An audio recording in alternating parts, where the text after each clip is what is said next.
uca baş dağlara, qanlı çəkmələr yola aça bilməz. Bu dağın ceyranı özgə yoxçunun oxuna gəlməz. Qolları bağlanan əsir bir insan, tutqun axşamlarda ağlamaz gülməz. Qolları bağlanan əsir bir insan, tutqun axşamlarda ağlamaz gülməz.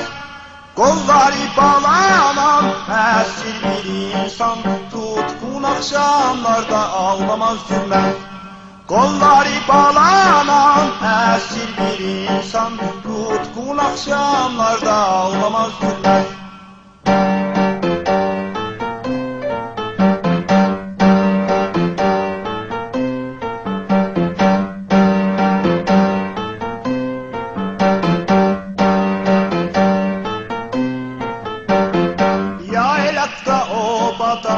Obada çobanın ağzında ince bir tütek, söyleyir igidler çeken gamleri, Biştun dağında igid Ferhat. Yurdunun çiçeği, əslinin gözəli, ala göz şirini gətirir cana.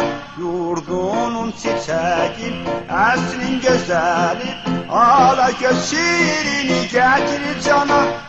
Akşamlarda her kuş koşur mindestan, bura Kürdistan, bura Kürdistan. Akşamlarda her kuş koşur mindestan, bura Kürdistan, bura Kürdistan.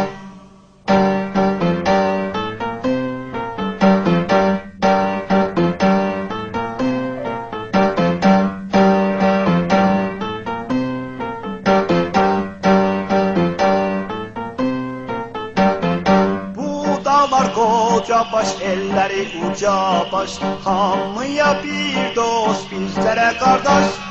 Ey yanar otlara birlikte